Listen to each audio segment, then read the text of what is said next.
Jésus, avec toi, nous ressusciterons.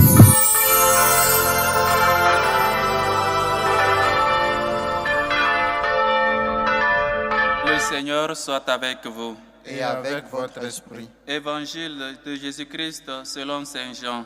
Gloire à toi, Seigneur.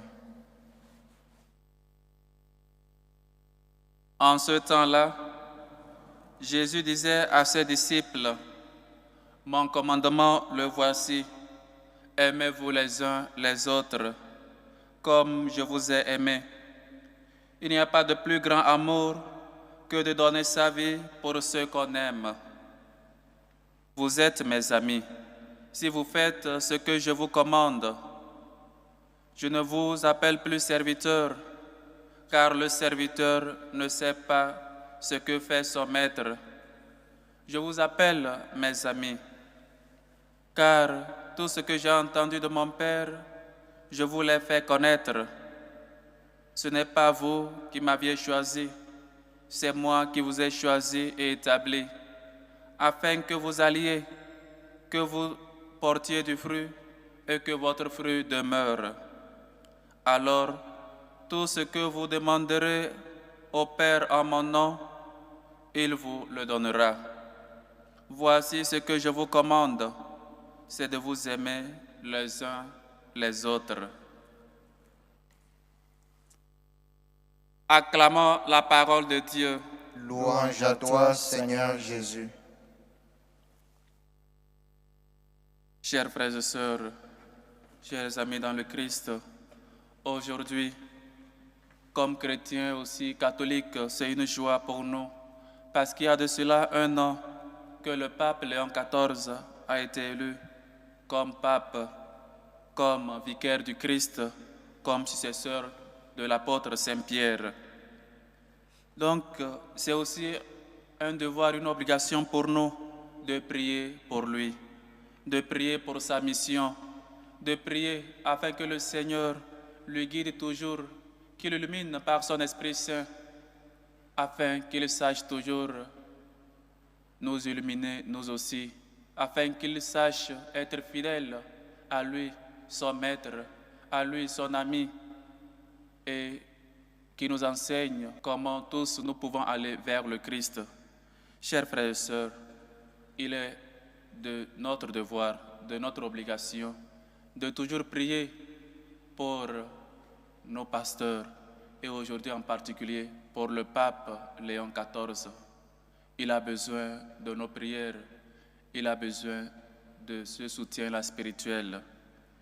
Oui, chers frères et sœurs, aujourd'hui le Seigneur nous appelle à garder son commandement.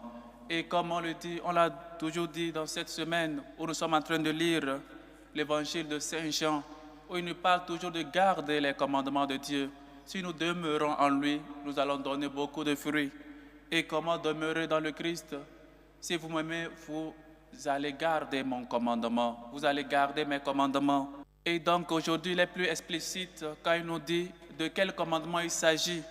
Il s'agit de nous aimer les uns les autres. Au premier vue, c'est comme c'est plus simple. Ce n'est pas un commandement, parce qu'on dit il est logique de s'aimer.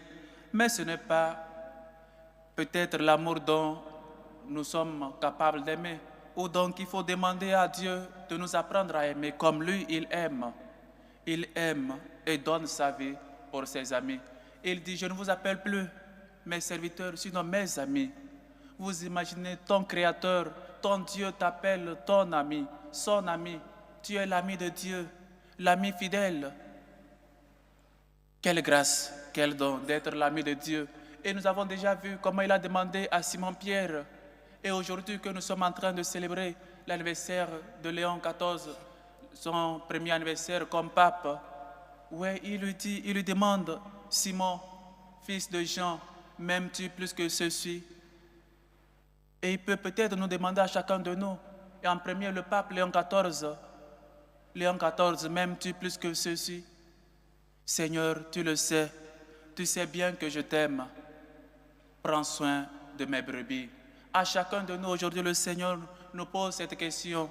Mais en premier, il le pose au pape. Et toi, ton nom, le Seigneur, nous connaît à chacun de nous et te pose la question, m'aimes-tu plus que ceci? Si tu aimes comme les autres aiment, ou quand tu aimes seulement ceux qui t'aiment, quelle récompense auras-tu? Les païens ne font-ils pas la même chose? Ceux qui n'ont pas connu Dieu ne font-ils pas la même chose? Si nous aimons comme les païens, on n'est pas en train d'aimer parce que les païens eux-mêmes le font. Mais il faut aimer comme Dieu aime. C'est cet amour-là qu'il faut prendre le risque d'aimer. Le Seigneur prend le risque. Il prend le risque d'aller parler seul à seul avec une femme, avec une étrangère, avec la Samaritaine. Pourquoi? Par amour pour elle, elle veut qu'elle se sauve. Le Seigneur prend le risque de rentrer dans la maison de Zachée. Pourquoi? Parce qu'il l'aime et il veut qu'il se convertisse. Le Seigneur prend le risque d'entrer dans la maison de Matthieu. Pourquoi? Parce qu'il l'aime. Et donc, chers frères et sœurs, le Seigneur a pris de risques. Mais nous, combien de fois nous aimons? Si nous aimons, Jésus est là, il est présent parmi nous. Nous aimons vraiment comme Dieu aime.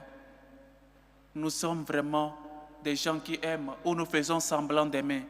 Et parfois, nous les enfants, on est capable de détester nos parents parce qu'ils nous ont refusé un cadeau. On est capable de détester les gens parce que le jour de notre anniversaire, ils ne se sont pas rappelés, ou ils ne nous ont pas écrit, ou ils ne nous ont pas envoyé un message ou un cadeau. Nous aimons comme Dieu nous aime. Comme une personne, on n'aime plus ou on déteste maintenant parce qu'ils ont oublié peut-être une date particulière.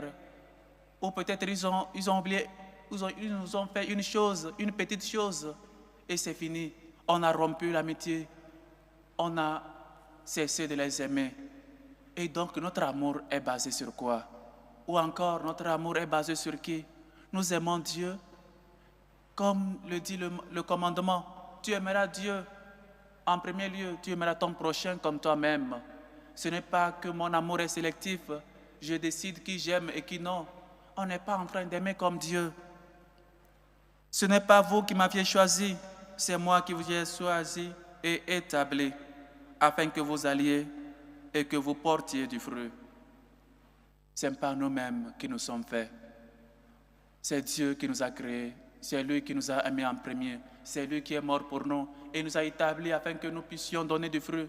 Ce n'est pas toi-même qui t'es donné le travail que tu as, c'est Dieu qui te l'a donné afin que là-bas tu puisses évangéliser, tu puisses donner du fruit, qu'à tes œuvres qu'on puisse reconnaître que tu es chrétien. Ce n'est pas toi-même qui te fais prêtre, ce n'est pas toi-même qui te fais religieuse, c'est Dieu qui te choisit pour que tu puisses donner du fruit. Et donc ne pense pas que tu es le plus saint, tu as des mérites, tu n'es rien sans Dieu. Tu n'es pas toi-même, ce n'est pas toi qui t'as fait. Ce n'est pas toi qui t'es donné ce même travail ou la grâce que tu as. C'est Dieu qui te l'a donné parce que c'est lui la racine de tout bien. Et donc il faut qu'on sache toujours être unis au Christ pour donner des fruits. Et je le rappelle et je parle d'exemple du prêtre parce que je le suis. Tu n'es pas prêtre par mérite, mais par pure grâce. Non pas parce que tu es le plus saint de ta famille ou je ne sais pas quoi, mais c'est parce que par miséricorde de Dieu. Oui, chers frères et sœurs, Dieu nous met là où nous sommes aujourd'hui pour que nous puissions donner du fruit, pour que nous puissions aimer comme lui nous a aimés, pour que nous puissions être toujours ses témoins. Et comme aujourd'hui, lui-même a dit, Pape Léon, ce n'est pas toi-même qui t'es choisi, c'est moi qui t'ai choisi et établi afin que tu sois le pasteur de mes brebis. Simon, m'aimes-tu plus que ceci? Oui, Seigneur, tu le sais, je t'aime. Prends soin de mes brebis. Chers frères et sœurs, Dieu nous a dit, si nous nous aimons les uns et les autres, lui s'est fait toujours présent au milieu de nous parce que lui-même est amour. Voilà à ce que le Seigneur nous appelle aujourd'hui. Et aujourd'hui, il nous rappelle, ou peut-être nous rappeler tous qu'on doit nous aimer. Apprenons à nous aimer vraiment. Pas l'hypocrisie, Pas faire semblant d'aimer, mais aimer. Aimer comme Jésus nous a aimés. Aimer comme Dieu même nous a aimés, en mourant, en donnant sa vie pour nous, ses amis. Quelle grâce que Dieu t'appelle son ami. Et tout ce que tu demandes en son nom, le Père te le donnera. Chers frères et sœurs, mettons toute notre confiance en le Seigneur. Apprenons à nous aimer. Demandons la grâce de l'amour. Que Dieu puisse nous faire la grâce de toujours aimer. Même si parfois on rencontre des difficultés. Même si parfois on considère qu'on est peut-être des bêtes ou on n'est pas intelligent parce qu'on continue toujours de les aimer. Parce que l'amour ne déçoit jamais. L'amour vient toujours. Seulement en aimant comme Dieu nous a aimés, qu'on sera vraiment ses disciples. Voilà ce que nous a enseigné. Et aujourd'hui, il nous appelle à savoir que tout ce que nous sommes, c'est lui-même qui nous a appelés et nous a choisis et nous a établis afin que nous puissions donner des fruits que lui-même espère de nous. Que le Seigneur nous comble de sa grâce, nous donne la grâce de l'amour à pouvoir aimer nos ennemis, aimer ceux qui nous persécutent, priez toujours pour eux. Si vous aimez seulement ceux qui vous aiment, quelle récompense obtiendrez-vous? Quelle récompense ai-je si seulement j'aime ceux qui m'aiment? Les païens ne font-ils pas la même chose? Chers frères et sœurs, demandons la grâce de l'amour. Là où il n'y a pas amour, mets l'amour et tu récolteras l'amour. Que le Seigneur nous aide à être toujours des partisans de sa paix, à être toujours des gens qui aiment comme lui-même nous a enseigné. Loué soit Jésus-Christ. À jamais.